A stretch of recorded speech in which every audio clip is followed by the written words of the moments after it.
Hi friends, நான் உங்கள் JR. என்னடா எக்ஸாம் முடிச்சு ரொம்ப நாள் ஆச்சு, இன்னும் என்ன சேனலில் வீடியோவே வரலை அப்படின்னு நீங்கள் எல்லாருமே மனசுக்குள்ளே திட்டியிருப்பீங்க இல்லை? நான் என்ன பண்ணட்டும், எக்ஸாம் எல்லாம் முடிஞ்சு தான் 1 வீக் ஆச்சு. நானும் வீடியோ போடுறதுக்கு ரெடி ஆகிட்டு வந்தேன். இந்த எக்ஸாம் டைமில் அந்த ஊர் சுற்றினது அது எல்லாமே நீ கொஞ்சம் நஞ்சமாடா ஆட்டம் போட்ட, இந்தா நீ அனுபவிச்சுக்கோன்னுட்டு காய்ச்சல் சளி பிடிச்சிருச்சு. சளி பிடிச்சி வாய்ஸ் எல்லாமே மாறி போச்சு. நானும் பேசலான்னு சொல்லிட்டு வந்தா பேச்சு வரலை, வெறும் காற்று மட்டும்தான் வருது அப்படிங்கிற மாதிரி இருக்குது. நீங்கள் எல்லாருமே என்னோடய வாய்ஸுக்காகத்தான் ஸ்டோரியுமே கேட்குறேன் அப்படின்லாம் சொல்லிங்க. ஸோ அந்த வாய்ஸை வச்சுட்டு எப்படி பேச முடியும் இல்லை? ஸோ அதுக்காக நான் ஹாஸ்பிட்டலில் போயிட்டு செக்கப் பண்ணிவிட்டு மெடிசன் எல்லாமே எடுத்துக்கிட்டு ஒரு வழியாக ரெக்கவர் ஆகி வந்தா அதுக்கு அடுத்தல தலைவலி. நானும் வர்றேன், எனக்கு உன்னையுமே பிடிச்சிருக்குங்கிற மாதிரி தலைவலியோ என்னைய சேர்த்து பிடிச்சிருச்சு. அதுக்கப்புறம் அதுக்கு ட்ரீட்மெண்ட் எடுத்து ஆவியெல்லாம் பிடிச்சி இது சரிப்பட்டு வராதுன்னு சொல்லிட்டு ஒரு ஸ்பெக்ஸுமே ரெடியாக வாங்கி வச்சேன்.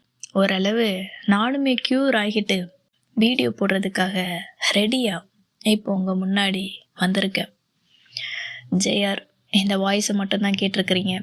நானும் ஒரு நாள் லைவ் வர்றேன், என்னோடய ஃபேஸை பார்க்கலாம், என்னோடய ஃபேஸை காட்டுறேன் அப்படின்லாம் சொல்லி போட்டிருந்தேன். பட் அன்றைக்கி என்னால் வர முடியலை. ஆனால் ஒரு சர்ப்ரைஸ் விசிட், நீங்கள் நேற்று நைட்டு என்னை பார்த்துருப்பீங்க தானே ஸ்டோரியில். நான் தான் உங்கள் ஜேஆர் தான். நான் சொன்னதை அதே மாதிரி செஞ்சிட்டேன், என்னோடய ஃபேஸையுமே காமிச்சிட்டேன். இப்போ உங்களுக்கு ஓகேவா? ஹாப்பியா? உங்களோட ஹாப்பி தான் என்னோட ஹாப்பியுமே. ஸ்டோரி நிறைய பேர் பார்த்துருந்தீங்க, ஒரு 70 பேர் பார்த்துருப்பீங்க. அவ்வளோதான் நம்ம ஃபேன்ஸுன்னு நினைக்கிறேன்ல. என்னதான் யூடியூப்பில் சேனலில் 9,000 சப்ஸ்கிரைபரு வச்சுருந்தாலும் சேனல் வியூஸ் போகிறது என்னவோ ஒரு 1000. அதை ரெகுலராக பார்க்குறது ஒரு 100லேருந்து ஒரு 200 பேர் வரைக்கும். அவ்வளோதான் போகுது, அவ்வளோதான் ரெகுலராக பார்க்குற நம்மளோட ஃபேன்ஸுன்னு நினைக்கிறேன். எனக்கு இன்ஸ்டாவில் பேசுகிறது அது மட்டும் காணாது, மெயினாகவே சேனல் தான். நான் எதுக்காக வீடியோ போடுறேன்? உங்களோட லைக்கு, உங்களோட கமெண்ட்டுக்காக மட்டும்தான் இந்த வீடியோ எல்லாமே. அதில் எனக்கு ஒரு சின்ன சந்தோஷம்லாம் கிடையாது, அது எனக்கு ரொம்ப பெரிய சந்தோஷம். ஒரு வீடியோ போட்டுட்டு நான் எத்தனை டைம் அந்த சேனலில் வந்து பார்ப்பேன் தெரியுமா? யூடியூப்பை எத்தனை லைக் வந்திருக்கு, எத்தனை கமெண்ட் வந்திருக்குன்னு சொல்லி அதை ரீஃப்ரெஷ் பண்ணி பார்த்துக்கிட்டே இருப்பேன். அதே மாதிரி என்னோடய வாய்ஸை கேட்குறது உங்களோட ஒரு ஹாப்பின்னு நினைக்கிறேன். ஸோ அந்த ஹாப்பினஸ்ஸை கொடுக்கறதுக்கு நானும் வந்துட்டேன். நீங்களும் அதே ஹாப்பினஸ்ஸை எனக்குமே கொடுக்கணும், ஓகேவா? சரி, ஓகே, ரொம்ப பேசிட்டோம்ல. சரி, நம்ம வீடியோக்குள்ளே போகலாமா? ஸ்டோரிக்குள்ளே போகலாமா? லாஸ்ட்டாக நம்ம என்ன ஸ்டோரி பார்த்துக்கிட்டு இருந்தோம், ஞாபகம் இருக்கா? இல்லை அதையும் மறந்துட்டிங்களா?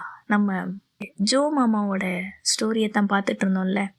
அந்த ஸ்டோரியில் கடைசியாக எதோட முடிச்சிருப்போம்னா, ஜோ, ரேகா அவங்க 2 பேருமே ஆல்ரெடி ஒர்க் பண்ணிகிட்டு இருந்த கம்பெனியில் இருந்து வெளியில் வந்து புதுசாக ஒரு ஒர்க்கையுமே ஜாயின் பண்ணியிருப்பாங்க. ஜோக்கு அந்த ஒர்க்கு பிடிக்கலனாலும் ரேகாவுக்காக அட்ஜஸ்ட் பண்ணி ரெகுலராக அந்த ஒர்க்கையுமே 2 பேருமே பார்த்துக்கிட்டு இருந்திருப்பாங்க. அதுக்கப்புறம் என்ன நடந்துச்சு அப்படிங்கிறத இப்போ நம்ம இந்த வீடியோவில் பார்க்கலாமா? திங்கக்கிழமை ஆனதுமே ஏண்டா விடியுது, ஏண்டா கண்ணை முழிக்கிறோம், ஏண்டா ஆஃபீஸுக்கு போகணும் அப்படிங்கிற ஒரு கடுப்புலே தான் எழுந்துக்கிறேன். ஆனாலும் அதில் ஒரு சின்ன சந்தோஷம், காலையில் எழுந்ததும் நான் என்னோட ரேகா முகத்தில் முழிக்கிறேன் அப்படிங்கிற ஒரு சந்தோஷத்துக்காகவே தினமுமே அப்படி ஒரு ஃப்ரெஷ்ஷாக எழுந்துக்கலாம் அப்படி இருந்துச்சு. காலையில் எழுந்ததும் நமக்கு பிடிச்சவங்க முகத்தில் முழிக்கிறது எவ்வளோ பெரிய ஹாப்பினஸ். அது நிறைய பேருக்கு கிடைக்காது, அதுக்காக நிறைய பேர் ஏங்கிட்டு இருந்திருப்போம். அதே மாதிரி எனக்கு அந்த ஹாப்பினஸ் கிடச்சிது. ஒவ்வொரு நாளும் அவளோட முகத்தில் தான் முழிச்சு அன்றைக்கி ஆஃபீஸ்க்கு ரெடியாக கிளம்பி போகிறது. அப்படி கொஞ்ச நாள் போயிட்டுருந்தோம் ஒர்க்குக்குமே. ஃபஸ்ட்டு ஷிஃப்ட் இல்லையா, நான் முன்னாடியே சொல்லியிருக்கேன். ஸோ 4:30 எழுந்து கிளம்பி 5:30 ரெடியாகி வேனையுமே பிடிச்சி ஒர்க்குக்கு போயிட்டு மறுபடியும் ஈவினிங் ரிட்டன் ஒரு 2:30-3 மணிக்கெல்லாம் வீட்டுக்குமே வந்துடுவோம். வீட்டுக்கு வந்ததும் டயர்டு இருக்கும். ஸோ 2 பேரும் ஒன்றா சேர்ந்து ஒரு சின்ன குட்டி தூக்கத்தை போடுவோம். மதியம் சாப்பிட்டதுக்கப்புறம் ஒரு தூக்கம் வரும்ல. ஸோ 2 பேருமே சேர்ந்து ஒரு குட்டி தூங்குவோம். அப்போ ஈவினிங் ஆனதுக்கப்புறம் யார் ஃபஸ்ட்டு எழுந்துக்கிறாங்களோ அவங்க இன்னொருத்தருக்கு காஃபி, டீ அதை போட்டு வச்சுட்டு எழுப்பி விடணும். அன்னைக்கு நான் தான் ஃபஸ்ட்டு எழுந்தேன். ஸோ என்னோடய ரேக்காவுக்காக அவளுக்கு பட்டர் பிஸ்கட் அதை நான் ரொம்ப பிடிக்கும். ஸோ அவளுக்காக நான் கடைக்கு போயிட்டு வாங்கிட்டு வந்து டீ போட்டு வச்சுட்டு பட்டர் பிஸ்கட்டையுமே ரெடியாக எடுத்து வச்சுட்டு நான் ரேக்காவை எழுப்பினேன். அவளுக்கு அந்த டீயையும் அந்த பிஸ்கட்டையும் கொடுத்தேன். அதை பார்த்ததும் அவளுக்கு ஒரு ஹாப்பி. இதெல்லாம் எப்போ மாமா நீ வாங்கிட்டு வந்த என்கிட்ட கேட்டா. நானும் உனக்கு பிடிக்கும்ல, ஸோ அதுக்காக தான் வாங்கிட்டு வந்தேன், நீ அதை சாப்பிடுன்னு சொல்லி கொடுத்தேன். அவள் அதை அழகா டீயில் நனைச்சி பொறுமையாக அதை அப்படியே எடுத்து சாப்பிட்டா. சாப்பிடும்போது அந்த டேஸ்ட்டை அப்படியே ஃபீல் பண்ணுறாளாம். அப்படி கண்ணை மூடிட்டு பா என்ன டேஸ்ட்டு செம்மையாக இருக்குதுன்னு சொல்லி சாப்பிட்டா. அதை பார்க்கும்போது என் நாக்கில் அப்படி எச்சு வருது. ஐயோ நமக்கும் ஒரு வாய் கொடுக்க மாட்டாளா அப்படின்ட்டு பார்த்துக்கிட்டே இருந்தேன். அவள் அதுக்கப்புறம் மறுபடியும் அந்த பிஸ்கட்டை டீயில் தொட்டு எனக்குமே ஊட்டி விட்டா. நானும் அவளை மாதிரியே அப்படியே சாப்பிட்டேன். கண்ணை மூடி அப்படியே ரசித்தேன். ஆஹா ஓஹோ என்ன டேஸ்டா அப்படின்னு. அவள் அப்படியே என்னையே முறைச்சி பார்த்துட்டு இருந்தா. உனக்கு இது பிடிக்காது தானே டீயில் பிஸ்கட் தொட்டு சாப்பிட்றது, அப்புறம் என்ன ஆஹா ஓஹோ நீ சவுண்டு வேறன்னு சொல்லி என்னைய கேட்டா. இல்லை நீ சாப்பிடும்போது எனக்குமே சாப்பிடன்னு தோணுச்சு. உண்மையாகவே இதுவுமே ரொம்ப நல்லா இருக்கு, இது நல்லா டேஸ்ட்டாக தான் இருக்குன்னு நானுமே அவகிட்ட சொன்னேன். அதுக்கப்புறம் அன்னைக்கு நைட்டு ரேகாவோட அக்காவுமே வீட்டுக்கு வந்தாங்க. அவங்க நான் ரேகா 3 பேருமே ஒன்றா சேர்ந்து பேசிகிட்டு இருந்தோம். அப்போ அவங்க அக்காவுக்கு என்னாச்சோ தெரியல, சடனாக என்கிட்ட கேட்டாங்க, ஜோ இந்த வாரம் நம்ம ட்ரிங்க்ஸ் பண்ணலாமா, உனக்கு அது பிடிக்குமா, நம்ம அதை பண்ணலாமான்னு சொல்லி என்கிட்ட கேட்டாங்க. அவங்க அக்கா அப்படி கேட்பாங்க அப்படின்னு நான் எதிர்பார்க்கல. ஆனால் அது எல்லாமே எனக்கு பிடிக்கும். எனக்குமே அது ரொம்ப பெரிய ஆசை ட்ரிங்க்ஸ் பண்ணது. அந்த ட்ரிங்க்ஸ் பண்ணால் கொஞ்சம் வளருவோம் தெரியுமா, அதெல்லாம் எனக்கு ரொம்ப பிடிக்கும். நான் ரேகாவோட மூஞ்ச பார்த்தேன். அவள் என்ன சொல்லுவான்னு தெரியல. அவள் ஓகே சொன்னா தானே இது எல்லாமே பண்ண முடியும்னு சொல்லிட்டு நான் அவளோட ஃபேஸை பார்த்தேன். அதை அவங்க அக்கா பார்த்துக்கிட்டாங்க. அவங்களுக்குமே அது புரிஞ்சுது. உடனே ரேகா கிட்ட, ரேகா நீ என்ன சொல்கிற, நம்ம இந்த வீக்கெண்டு ட்ரிங்க்ஸ் பண்ணலாமா, ஒரு பார்ட்டி பண்ணலாமா, நம்ம 3 பேரும் சேர்ந்துட்டு அது ஜாலியாக இருக்கும்னு சொல்லி அவகிட்ட கேட்டாங்க. ஆனால் அவள் அதுக்கு ஓகே சொல்லலை. இல்லை அதெல்லாம் வேணாம், எனக்கு அந்தளவுக்கு அது பிடிக்காது, எனக்கு இன்ட்ரெஸ்ட்டும் இல்லை, ட்ரிங்க்ஸ் எல்லாம் வேணாம், அது நல்லதில்லை அப்படின்னு சொன்னான். ஆனால் அவங்க அக்கா ரேகாவை கன்வின்ஸ் பண்ணாங்க. என்னைக்கோ ஒரு நாள் தானடி, நீ என்னதுக்கு இப்படி சொல்கிற, பாரு ஜோலாம் ரெடியாக இருக்கான், எப்போ ட்ரிங்க்ஸ் பண்ணலாம் அப்படின்ட்டு வெயிட் பண்ணிகிட்டு இருக்கான், அவன் மூஞ்ச பாரு அப்படின்னு அவங்க அக்கா என்னையே போட்டு கொடுத்துட்டாங்க. ரேகா என்னை பார்த்து முறைக்கிறா, உனக்கு இதெல்லாம் தேவையா, உனக்கு இதெல்லாம் வேணுமா என்ன அப்படின்னு கேட்டா. அந்த கண்ணை வச்சுக்கிட்டு அப்படி முறைச்சிக்கிட்டு ஒரு பார்வை என்னை பார்த்தா. நானும் பாம்போல எனக்கு வேணும் அப்படிங்கிற மாதிரி மூஞ்ச வச்சுக்கிட்டு அப்படி தலையை குனிஞ்சிக்கிட்டு அமைதியாக இருந்தேன். ரேகா புரிஞ்சுக்கிட்டு அவளும் ஆசைப்படுறா போல, என்ன பண்ணுறது, சரி ஒரு நாள் தானே ஓகேனே அப்படின்னு அவங்க அக்கா கிட்டேயுமே சொன்னான். அதை கேட்டதும் எனக்கு ரொம்ப ஹாப்பி. நான் உடனே ஓகே, இந்த மந்த்து என்னோடய ஃபஸ்ட்டு சேலரி வருது, ஸோ அதில் நான் உங்கள் எல்லாருக்குமே ட்ரீட் வைக்கேன், எத்தனை பாட்டில் வாங்கட்டும், என்னெல்லாம் ஸ்நாக்ஸ் வாங்கட்டும்னு சொல்லிட்டு நான் ரொம்ப ஆர்வமாக கேட்டேன். அதை பார்த்த ரேகா இன்னுமே என்ன முறைச்சா, எல்லாத்துக்கும் ரெடியாக இருப்பல்ல, அப்படி என்னடா உனக்கு இதில் அப்படி ஒரு சந்தோஷம் அப்படின்னு என்ன மறைச்சா. நான் எதுவுமே கண்டுக்கலை. அக்கா நீங்கள் சொல்லுங்கள் என்ன பீர் வாங்கட்டும், அக்கா நீங்கள் சொல்லுங்கள் என்ன ட்ரிங்க்ஸ் வாங்கட்டும், நம்ம என்ன ட்ரிங்க் பண்ணலாம், அதுக்கு சைடிஷ் என்னெல்லாம் வாங்கலான்னு சொல்லி அவங்க அக்கா கிட்ட கேட்டுட்டு இருந்தேன். அவங்க அக்காவும் நீ பீர் சாப்பிடுவியா ஜோ, நம்ம ஒரு 2 பாட்டில் பீர் மட்டும் வாங்கிக்கலாம், அதுக்கு சைடிஷாக மிச்சரு ஆம்லெட்டு இந்த மாதிரி நம்ம வீட்டிலே ரெடி பண்ணிக்கலான்னு சொல்லி அவங்க அக்கா சொன்னாங்க. அப்போ ரேகா இல்லை எனக்கு சாக்லேட் வேணும், சாக்லேட் இருந்தால் தான் நான் ட்ரிங்க்ஸ் பண்ணுவேன், நான் அந்த பீரையுமே குடிப்பேன்னு சொல்லிட்டு ரேகா சொன்னா. சரி ஓகே அதில் சாக்லேட்டையும் ஆட் பண்ணிக்கலாம் அப்படின்னு நாங்கள் அன்றைக்கி அந்த பிளானையுமே போட்டு முடித்தோம். நான் யோசித்தேன், என்றைக்கு நம்ம இந்த பார்ட்டி பண்ணுறது, என்றைக்கு அந்த நாள் வரும்னு சொல்லிட்டு நான் அந்த நாளுக்காக ரொம்பவே வெயிட் பண்ணிகிட்டு இருந்தேன். ரேக்கா என்ன பார்த்துட்டு, பாரு நான் ட்ரிங்க்ஸ்ன்னு சொன்னதும் எப்படி நாக்க தொங்க போட்டாலே இது அப்படின்னு என்னைய கிண்டல் பண்ண ஆரம்பித்தா. உனக்கு என்ன தெரியும் அதெல்லாம், அது எனக்கு ரொம்ப நாள் ஆசை, அது எனக்கு ரொம்ப பிடிக்கும். அந்த குடிச்சிட்டு வளர்றது அந்த ஃபீலு, அது அப்படியே காற்றுல மிதக்கிற மாதிரி இருக்கும், அதெல்லாம் எனக்கு ரொம்பவே பிடிக்கும் அப்படின்னு நான் சொன்னேன். அவள் அதுக்கு முறைச்சிக்கிட்டே தான் தெரிஞ்சா. குள்ளச்சி இல்லை, நம்ம எது சொன்னாலும் ஆப்போசிட்டாக தான் அங்கே ரியாக்ஷன் ஆகும். நீ என்னவோ பண்ணு, எனக்கு பிடிச்சிருச்சு, அக்கா ஓகே சொல்லிட்டாங்க, எனக்கு அது போதும்னு சொல்லிட்டு நான் ரொம்ப ஜாலியாக சுற்றிட்டு இருந்தேன். அவங்க அப்படி சொன்ன மாதிரி அந்த நாள் வந்துச்சு. சனிக்கிழமை நைட்டு நான் சொன்ன மாதிரியே என்னோடய சேலரியில் 2 பாட்டில் பியர் வாங்கிட்டு வந்தேன். அதுக்கு சைடிஷாக மிச்சரு, ரேக்கா சொன்ன சாக்லேட்டு, இது எல்லாத்தையுமே வாங்கிட்டு நானுமே ரெடியாக வந்தேன். இப்போ இந்த ட்ரிங்கை எங்கே இருந்து சாப்பிட்றது அப்படின்னு யோசித்தோம். எங்கே இருந்து சாப்பிட்றது, எங்கே இருந்தாலும் நம்ம மாட்டிக்காமல் இருக்கணும். வீட்டில் இருந்து சாப்பிட்டா அம்மா இருக்காங்க, எப்படியாச்சும் மாட்டிப்போம் அப்படின்ட்டு யோசித்தோம். ஸோ அந்த தெருவில் வீட்டுக்கு வெளியில் கொஞ்சம் தூரத்தில் கொஞ்சம் மறைவாக ஒரு இடத்தையுமே சூஸ் பண்ணி 3 பேருமே அங்கே போனோம். அந்த 2 பாட்டிலை எடுத்து வச்சுட்டு சைடிஷ் எல்லாம் எடுத்து வச்சுக்கிட்டு ரெடியாக இருந்தோம். எனக்கு எப்பண்டா அதை குடிக்கிறது அப்படின்ட்டு நான் அப்படி வெறிக்க அந்த பாட்டிலை பார்த்துக்கிட்டே இருந்தேன். ரேக்கா, ஐய வலியுது தொடச்சிக்கோடி அப்படி என்னையை கிண்டல் பண்ணான். நான் அதெல்லாம் கண்டுக்கவே இல்லை. நான் ஒரு பாட்டிலை கையில் எடுத்தேன், அவங்க அக்காவுமே ஒரு பாட்டிலை கையில் எடுத்தாங்க. அந்த பாட்டிலை அப்படி வாயாலே கடிச்சு ஓப்பன் பண்ணாங்க அவங்க அக்கா. எக்ஸ்பீரியன்ஸ் பர்சன் போல் அப்படி ஒரே கடியிலேயே அந்த மூடியுமே அழகாக ஓப்பன் ஆயிருச்சு. அழகா அப்படி ஓப்பன் பண்ணிட்டாங்க. அதை பார்த்துக்கிட்டு நானுமே நம்மளும் அதே மாதிரியே ட்ரை பண்ணலான்னு சொல்லிட்டு அந்த பாட்டிலை எடுத்து என்னோடய வாயால் கடிச்சு நான் ஓப்பன் பண்ணுறேன், கடிக்கிறேன், அந்த மூடியை பிடிச்சி இழுக்கிறேன். ஆனால் அது வரவே இல்லை. என்னால் அதை ஓப்பன் பண்ணவே முடியலை. நானும் எவ்வளவோ ட்ரை பண்ணுறேன்.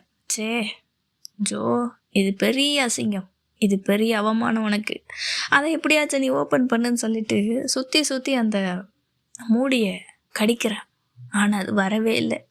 ஒரு ஸ்டேஜுக்கு மேலே சரி ஓகே, மதற்காரனுக்கு வந்த சோதனையாடா அப்படிங்கிற மாதிரி அந்த பாட்டிலையும் கீழே வச்சுட்டு ரேக்கா என்னை பார்த்து சிரிச்சா பாருங்க. உனக்கு இதெல்லாம் தேவையாடா? டேய் மாமா, உனக்கு இதெல்லாம் தேவையா? மூடிக்கிட்டே இருந்து அவங்களே ஓப்பன் பண்ணி கொடுப்பாங்கல்ல, உனக்கெல்லாம் இது எதுக்கு? இதில் நீ குடிக்கிறதுக்கு வேற வந்திருக்கியாக்கும் அப்படின்ட்டு என்னையே கலாச்சா, கிண்டல் பண்ணா. நானும் அமைதியாக இருந்தேன். சரி என்ன பண்ணுறது, இருப்போமே அப்படின்னு அமைதியாக இருந்தேன். அவங்க அக்காவை பார்த்துட்டு சிரிச்சுக்கிட்டு அந்த பாட்டிலை எடுத்து அந்த மூடியை இப்படித்தான் கிடச்சாங்க. டக்குனி வந்துருச்சு. என்னதான் இருந்தாலும் எக்ஸ்பீரியன்ஸ் தான் இல்லை. நான் புதுசு தான், நான் ஒத்துக்கிறேன், நான் புதுசு தான், எனக்கு அந்த பாட்டிலை ஓப்பன் பண்ண தெரியல.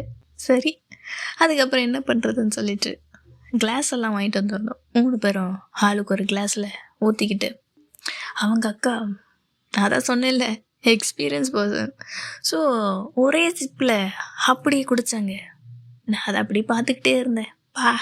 நான் ஒரு குடிகாரியாக இருப்பாங்க போலையேன்னு சொல்லிட்டு சரி ஓகே, இது நம்ம டேனு, இப்போ நம்ம சொதப்பிடக்கூடாது, அவமானப்பட்டுறக்கூடாதுன்னு சொல்லிட்டு நானும் அந்த கிளாஸ் எடுத்துட்டு டக்குன்னு குடித்தேன்.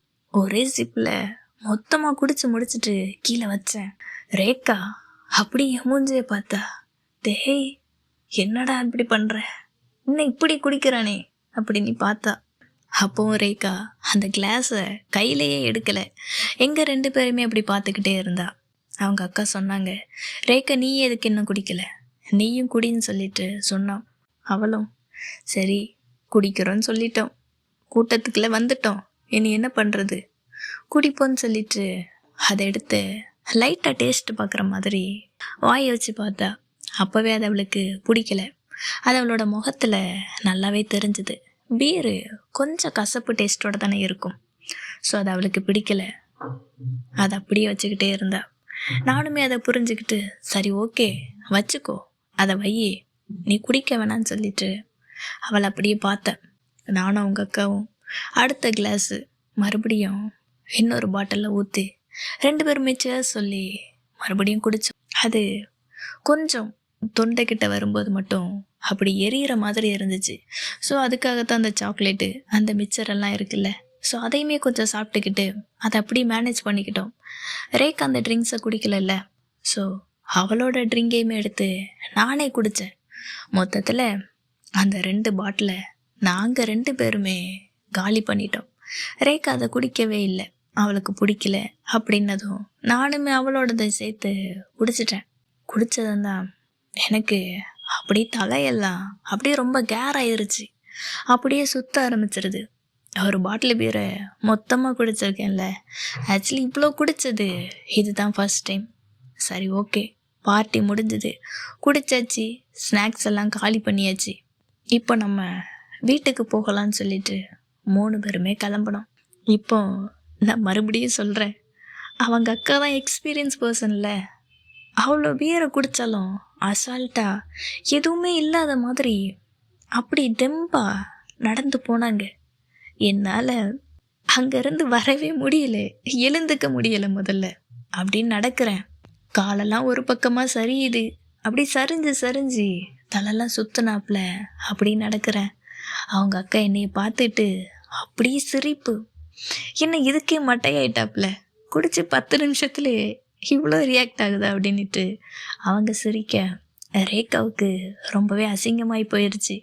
அவள் அப்படியே என்னைய பிடிச்சிக்கிட்டு என்னைய தோளில் கையை போட்டுக்கிட்டு இடுப்பை வச்சு பிடிச்சிக்கிட்டு என்னைய மெல்ல நடக்க வச்சு அப்படி கூப்பிட்டுட்டு வந்தா.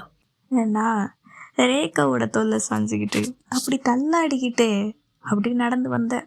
அப்போவும் அந்த காலை ஒவ்வொரு ஸ்டெப்பையும் ஸ்டெடியாகவே எடுத்து வைக்க முடியல, அது ஏதோ வளைஞ்சிக்கிட்டு போகுது, என்னோட கண்ட்ரோல்லே இல்லை.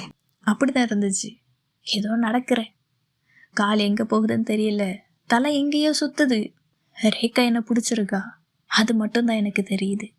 ஸோ அவள் பிடிச்சிருக்கிறாங்கிற தெம்பில் நானுமே அப்படி நடக்கிறேன். அவங்க அக்கா பார்த்து சிரிக்கிறாங்க, என்னை இதுக்கே மட்டையாயிட்டா, ஜோ என்னை இப்படியெல்லாம் நடந்துக்கிறான்னு சொல்லி அவங்க ஒரு பக்கம் சிரிக்க, அவங்க சிரிக்கிறது ரேகாக்கு இன்னொரு பக்கம் அவமானமாக என்னை அப்படியே முறைச்சிக்கிட்டே வீட்டுக்கு கூப்பிட்டுட்டு வந்தா. அவங்க அக்கா வீட்டுக்கு வந்ததுமே சரி ஓகே நான் போயிட்டு வரேன்னு சொல்லிட்டு அவங்க கிளம்பிட்டாங்க. ரேகா என்னை ரூமில் கொண்டு போய் படுக்க வச்சுட்டு கொஞ்ச நேரம் இரு, நான் உனக்கு சாப்பிட்றதுக்காக ஏதாவது எடுத்துகிட்டு வர்றேன் அப்படின்னு சொல்லிட்டு போனான். நான் இல்லை அதெல்லாம் எனக்கு வேணாம், நீயும் வா, நம்ம 2 பேரும் சேர்ந்து தூங்கலான்னு சொல்லி கூப்பிட்டேன். ஆனால் ரேகா இல்லை, நீ வெறும் வயிற்றுல இருக்க, குடிச்சிருக்க, ஸோ கண்டிப்பாக சாப்பிட்ணும், நான் உனக்கு ஒரு 2 தோசையாட்டம் சுட்டு எடுத்துகிட்டு வரேன்னு சொல்லிட்டு போனான். கொஞ்ச நேரம் ஆனதும் தோசையுமே எடுத்துகிட்டு வந்தா. என்னை எழுந்து உட்கார வச்சு எனக்கு ஊட்டி விட்டா. எனக்கு அப்போ இருந்த நிலமையில எனக்கு சாப்பிடவே முடியல. அவளே ஊட்டி விட்டா, இந்தா சாப்பிடு, கொஞ்சம் சாப்பிடு, அதுக்கப்புறம் தூங்கலான்னு சொல்லி ஊட்டி விட்டா. எனக்கு பிடிக்கவே இல்லை, நான் வேணான்னு சொன்னேன். அப்போது ரேகா கேட்கல, அப்படி அவள் கண்ணால் மிரட்டிக்கிட்டே இதை இப்போ நீ சாப்பிட போறியா இல்லையான்னு சொல்லி அந்த தோசையை வச்சு எனக்கு ஊட்டி விட்டா. நானுமே அப்படி எப்படியோ மெதுவாக ஒரு தோசையை காலி பண்ணேன். இப்போ எனக்கு போதும், இதுவே ஃபுல்லாகிருச்சு, எனக்கு வேணான்னு சொல்லி நான் சொன்னேன். அப்போது சரி ஓகேன்னு சொல்லிட்டு இதுவே போதும், இதாச்சும் சாப்பிட்டேன்னு சொல்லிட்டு ரேகாவுமே கிளம்பிட்டா. எனக்கு குடித்த போதை இன்னுமே அதிகமாச்சு. அந்த போதை அதிகமாக அதிகமாக என்னால் சும்மாவே இருக்க முடியல. நல்லா குடிச்சிருக்கோம், போதையாகுது, அப்படி தலையெல்லாம் கேர சுற்றுது, அந்த ரூமே சுற்றுது, அப்படி நான் காற்றுல மிதக்கிற மாதிரி ஒரு ஃபீல். அப்போது எனக்கு பிடிச்ச என்னோட பொண்டாட்டி என் பக்கத்தில் இருக்கா. எப்படி சும்மா இருக்க முடியும்ல. ரேகா பக்கத்தில் வந்ததும் நான் அவளை கிஸ் பண்ணுறதுக்காக அப்படியே போனேன். ஆனால் அவள் செம்ம கோவம். அவங்க அக்கா முன்னாடி நான் அந்த மாதிரி நடந்துக்கிட்டேன், அது அவளுக்கு பெரிய அவமானமாயிருச்சு. அதுக்கப்புறம் நான் இந்த மாதிரி குடிச்சிக்கிட்டு நடந்துக்கிட்டது அவளுக்கு ரொம்பவே கோவம்.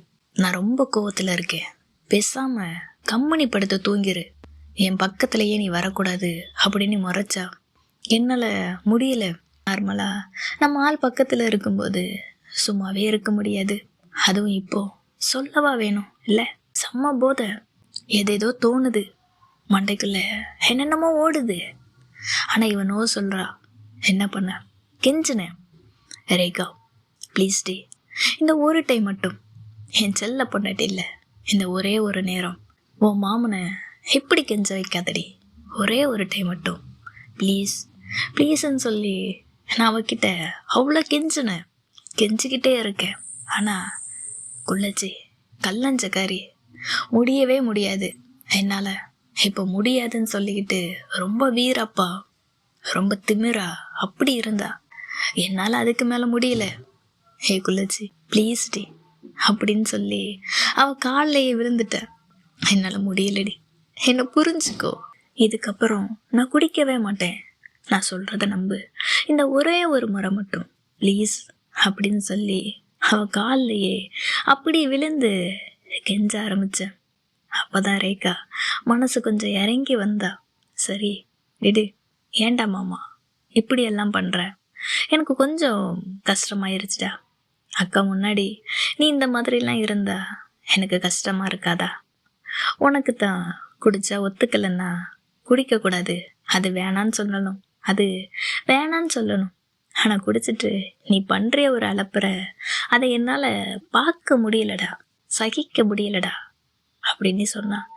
சரி அதை ஓகே சொல்லிட்டல்ல, இன்னும் எப்படிம்மா பேசிக்கிட்டே இருந்தா எப்படி அப்படின்ட்டு நான் அவள் பக்கத்தில் போயிட்டு மெல்ல கிஸ் பண்ணேன். அவளும் அதை அக்செப்ட் பண்ணிக்கிட்டா. அன்னைக்கு நைட்டு நல்லா குடிச்சிருக்கேன், செம போதை, என்னால் கண்ட்ரோல் பண்ணிக்கவே முடியலை. அதை புரிஞ்சுக்கிட்ட ரேகாவுமே எதுவுமே சொல்லலை. நார்மலாக இருக்கிற வேகத்தை விட அன்னைக்கு நான் கொஞ்சம் எக்ஸ்ட்ராவே அவளை கொஞ்சம் கஷ்டப்படுத்திட்டேன். ரொம்பவே கிஸ் பண்ணேன், அதுவும் அவ்வளோ வேகமாக. எனக்குள்ளே இருந்த அந்த மயக்கம், ரேகாவை பார்த்த அந்த கிறக்கத்தில் இன்னுமே அதிகமாக கிஸ் பண்ணேன், கடிச்சு வச்சேன் அப்படி தான் சொல்லணும். என்ன வேகமாக பண்ணும்போது அவளுக்கு அந்த சின்னதாக அந்த வலிக்கிற சவுண்டு, அது இன்னுமே எனக்கு கிஸ் பண்ணணும் அப்படி தான் தோணுச்சு. ஸோ ரொம்பவே கிஸ் பண்ணேன். அவள் எல்லாத்தையுமே அக்செப்ட் பண்ணிக்கிட்டா. டேய் மாமா என்னடா பண்ணுற, டேய் வேணாம் போதுண்டா அப்படின்னு அவள் முனகிற அந்த சவுண்டு மட்டும்தான் என் காதில் கேட்டுச்சு. அது என்னவோ எனக்கு இன்னும் வேணும் அப்படிங்கிற மாதிரி தோணுச்சான்னு தெரியல. நான் அன்னைக்கு அவளை விடவே இல்லை. அப்போ பார்த்து கரெக்டாக மழை வேற, அந்த மழை அந்த குளிரில் இன்னுமே அதிகமாக அவளை கிஸ் பண்ணேன். அவளோட நெத்தியில் ஆரம்பிச்சு கொஞ்சம் கொஞ்சமாக கழுத்தில், அந்த கழுத்தில் கிஸ் பண்ணுற ஃபீல் இருக்கே அது வேற லெவல், வேற மாதிரி. அங்கேயே எவ்வளோ கிஸ் பண்ணேன், இன்னுமே சென்சிட்டிவான அந்த முதுகு, அதில் கிஸ் பண்ணுறது அவளால் அதை அக்செப்ட் பண்ணிக்க முடியலை. அந்தளவுக்கு ஃபீல், அவ்வளோ கிஸ் பண்ணேன். இன்னுமே கொஞ்சம் கீழே வந்து உனக்கு ஓகேவாடி, ஒன்றும் இல்லையே அப்படின்னு அப்போ தான் கேட்க தோணுச்சு. அது வரைக்கும் எதுவுமே தோணலை. அப்போவும் அங்கே போயிட்டு இன்னுமே ருசிச்சு சாப்பிட ஆரம்பித்தேன். அப்போ தான் என்னோடய வேகம் கொஞ்சம் கொஞ்சமாக குறைஞ்சிது. மெதுவாக அந்த இதழ்களை வருடி விட்டு நான் அப்படி கிஸ் பண்ணி ரசித்து ஒவ்வொன்றா பார்த்து கிஸ் பண்ணேன். அன்றைக்கி நைட்டு எவ்வளோ நேரம் அப்படியே போச்சுன்னெலாம் தெரியல. ஒரு 2-3 ரவுண்ட் போயிருக்கோம். எனக்கு இருந்த போதையில் என்ன பண்ணேன்னு தெரியல. ஸோ அப்படியே அந்தளவுக்கு 2 பேருமே ட்ரெஸ்ஸே இல்லாமல் அந்த நைட்டு அப்படி போச்சு. அதுக்கப்புறம் நல்லா தூங்கிட்டேன். என் ரேகாவை அப்படி இறுக்கி பிடிச்சி டைட்டை ஹக் பண்ணிக்கிட்டு அப்படியே தூங்கிட்டேன். மறுநாள் காலையில் சண்டே. ஸோ ரேகா எழுந்து சர்ச்சுக்கு கிளம்புனான். அப்போ நான் எழுந்து பார்த்தேன். நீ டயர்டாக இருப்ப, ஆல்ரெடி குடிச்சிருக்க, ஸோ நீ நல்லா தூங்கு, நான் சர்ச்சுக்கு போயிட்டு வர்றேன் அப்படின்னு சொல்லிட்டு ரேகா கிளம்பி போயிட்டா. நான் அப்போவும் நல்லா போர்த்திக்கிட்டு தூங்கிட்டு இருந்தேன். சர்ச்சுக்கெல்லாம் போயிட்டு வந்து மறுபடியும் என்னை எழுப்பி விட்டா. எனக்கு எதுவுமே தெரியல. அன்னைக்கு நைட்டு என்ன நடந்துச்சு, நான் என்ன பண்ணேன் அப்படிங்கிற ஒரு சின்ன விஷயம் கூட எனக்கு ஞாபகத்தில் இல்லை. ரேகாவை பார்க்கும்போது அவள் ஃபேஸ் மட்டும் அவ்வளோ கோவத்தில் இருந்தா. செம்ம கோவம் அவளை பார்க்கும்போதே தெரிஞ்சுது. நான் கேட்டேன், ஏண்டி இந்த மாமா மேலே என்ன கோவம்? ஏன் நீ எதுக்காக இப்படி ஃபேஸை உருன்னு வச்சிருக்க? ஏன் இப்படி கோவமாக இருக்குன்னு சொல்லி நான் கேட்டேன். அவள் சொன்னா, ஏண்டா உனக்கு எதுவுமே ஞாபகம் இல்லைல்ல? நேற்று நைட்டு என்ன நடந்துச்சு? நீ என்னெல்லாம் பண்ண? நீ என்ன அட்டகாசம் பண்ண? ஏதாச்சும் உனக்கு ஒன்று ஞாபகம் இருக்கா அப்படின்னு கேட்டா. நான் சொன்னேன், எது நானா? என்னடியே உன் மாமனை பற்றி நீ இப்படி தான் கேட்பியா? என்னடி நான் எதுவுமே பண்ணலையே, எல்லாருமே ஒன்றா சேர்ந்து குடித்தோம். நான் அதுக்கப்புறம் சமத்து பிள்ளையா வந்து படுத்து தூங்கிட்டேன் தெரியுமா? நீ என்னடானே இப்படி சொல்கிறியே அப்படின்னு. அப்போ ரேகா சொன்னா, யாரு நீ? இது சமத்து பிள்ளையா குடிச்சிட்டு என்ன அட்டகாசம் பண்ண? உனக்கு ஏதாச்சும் ஞாபகம் இருக்கா அப்படின்னு கேட்டா. எது நானா? நான் எதுவுமே பண்ணலையே, எனக்கு எதுவுமே ஞாபகத்தில் இல்லை. இருந்தா தானே சொல்கிறதுக்கு. நான் எதுவுமே பண்ணலை, நான் நல்ல புள்ள, உன் மாமா நல்ல புள்ளடி, நான் எதுவுமே பண்ணலைன்னு சொன்னேன். அவள் செம்ம கோவத்தில் சுற்றிக்கிட்டு இருந்தா. நானும் எவ்வளோ போயிட்டு கன்வின்ஸ் பண்ணேன். ஏன் கோவப்படுற? என்ன நடந்துச்சு? நேற்று நைட்டு நான் அப்படி என்ன தான் பண்ணேன்? நீ எதுக்காக இந்த அளவுக்கு கோவமாக இருக்க? சொல்லுன்னு சொல்லிட்டு அவள் பின்னாடியே சுற்றிக்கிட்டே இருந்தேன். அவளுக்கு அந்த கோவம் போகவே இல்லை. அப்படியே முறுக்கிக்கிட்ட சுற்றிக்கிட்டு இருந்தா. நானும் முடிஞ்ச அளவுக்கு பின்னாடியே போயிட்டு அவளை கன்வின்ஸ் பண்ணுறதுக்கு ட்ரை பண்ணிகிட்டே இருந்தேன்.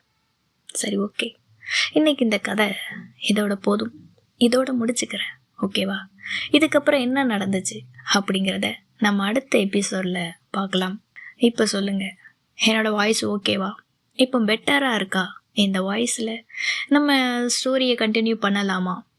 இல்லைன்னா இன்னும் கொஞ்சம் பெட்டராகிக்கிட்டு வந்து ஸ்டோரியை சொல்லுங்கள்.